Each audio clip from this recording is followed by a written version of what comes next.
Assalamualaikum warahmatullahi wabarakatuh. Perkenalkan, nama saya Muhammad Iksan dengan NIM F521240013. Di video kali ini saya akan menjelaskan salah satu materi matematika diskrit, yaitu relasi, dan juga mengerjakan contoh soal relasi sesuai dengan tugas yang diberikan.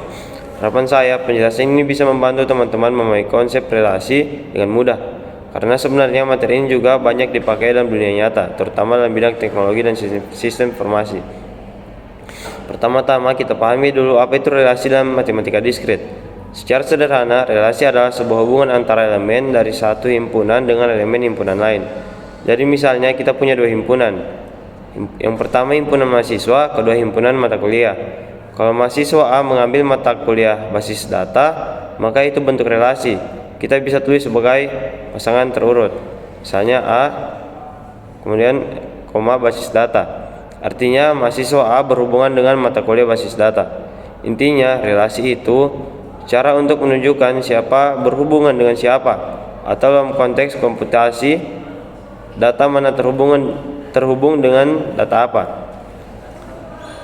Relasi bukan cuma teori matematika, tapi juga dipakai dalam pertama database atau relasi antar tabel, kedua sistem akademik, misalnya relasi mahasiswa dan mata kuliah, ketiga sistem peminjaman barang di kampus, misal yang kita pernah bahas juga sebelumnya, keempat relasi antara user dan akun sosial media, kelima relasi antara dosen dan mata kuliah yang diajar.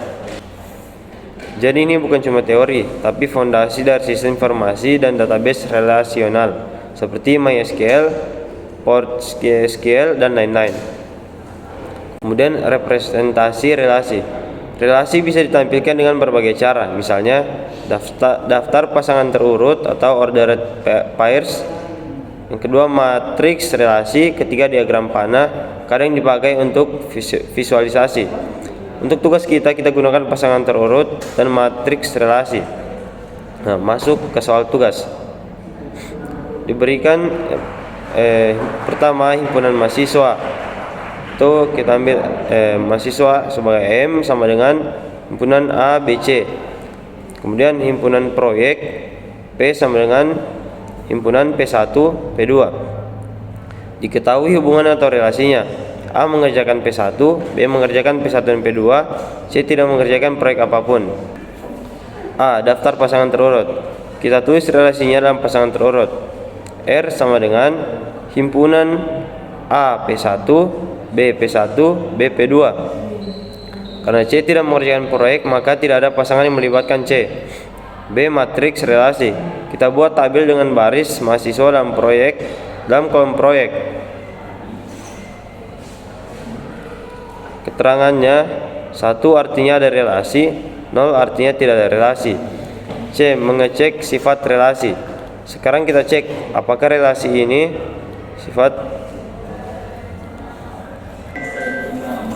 Kesimpulannya, relasi ini tidak refleksif, tidak simetris, dan tidak transitif. Kemudian relasi dan basis data. Sekarang bagaimana konsep relasi ini dipakai dalam basis data? Di sistem informasi, tabel-tabel dalam database saling berhubungan.